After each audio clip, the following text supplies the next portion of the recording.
If we don't have free speech, then we just don't have a free country. It's as simple as that. If this most fundamental right is allowed to perish, then the rest of our rights and liberties will topple, just like dominoes, one by one. They'll go down. That's why today I'm announcing my plan to shatter the left-wing censorship regime and to reclaim the right to free speech for all Americans. And reclaim is a very important word in this case because they've taken it away. In recent weeks, bombshell reports have confirmed that a sinister group of deep state bureaucrats, Silicon Valley tyrants, left-wing activists, and depraved corporate news media have been conspiring to manipulate and silence the American people. They have collaborated to suppress vital information on everything from elections to public health. The censorship cartel must be dismantled and destroyed, and it must happen immediately. And here's my plan. First, within hours of my inauguration, I will sign an executive order banning any federal department or agency from colluding with any organization, business, or person to censor, limit, categorize, or impede the lawful speech of American citizens. I will then ban federal money from being used to label domestic speech as mis- or disinformation.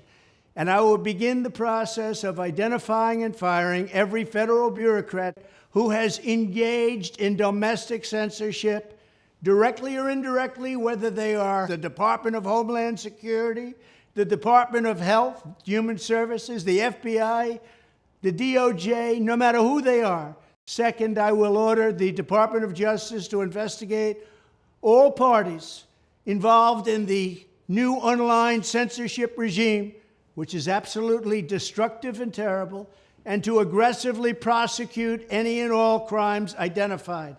These include possible violations of federal civil rights law, campaign finance laws, federal election law, securities law, and antitrust laws, the Hatch Act, and a host of other potential criminal, civil, regulatory, and constitutional offenses.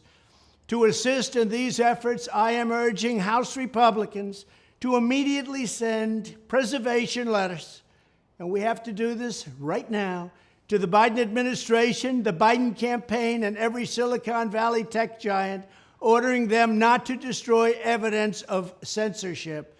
Third, upon my inauguration as president, I will ask Congress to send a bill to my desk revising Section 230 to get big online platforms out of censorship business. From now on, digital platforms should only qualify for immunity protection under Section 230 if they meet high standards of neutrality, transparency, fairness, and non-discrimination.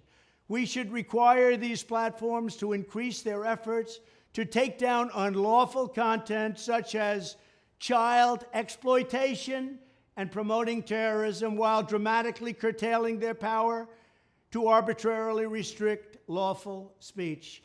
Fourth, we need to break up the entire toxic censorship industry that has arisen under the false guise of tackling so-called mis- and disinformation.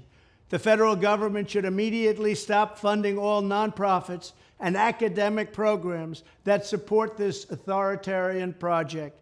If any U.S. university is discovered to have engaged in censorship activities or election interferences in the past, such as flagging social media content for removal of blacklisting, those universities should lose federal research dollars and federal student loan support for a period of 5 years and maybe more. We should also enact new laws laying out clear criminal penalties for federal bureaucrats who partner with private entities to do an end run around the Constitution and deprive Americans of their First, Fourth, and Fifth Amendment rights. In other words, deprive them of their vote.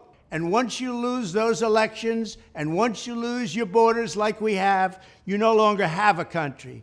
Furthermore, to confront the problems of major platforms being infiltrated by legions of former deep staters and intelligence officials, there should be a 7-year cooling-off period before any employee of the FBI, CIA, NSA, DNI, DHS, or DOD is allowed to take a job at a company possessing vast quantities of U.S. user data.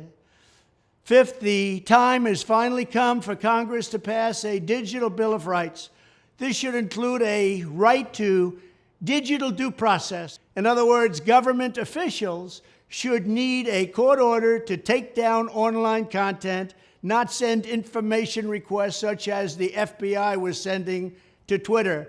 Furthermore, when users of big online platforms have their content or accounts removed, throttled, shadow banned, or otherwise restricted, no matter what name they use, they should have the right to be informed that it's happening, the right to a specific explanation of the reason why, and the right to a timely appeal. In addition, all users over the age of 18 should have the right to opt out of content moderation and curation entirely and receive an unmanipulated stream of information if they so choose. The fight for free speech is a matter of victory or death for America and for the survival of Western civilization itself. When I am president, this whole rotten system of censorship and information control will be ripped out of the system at large. There won't be anything left. By restoring free speech, we'll begin to reclaim our democracy and save our nation. Thank you, and God bless America.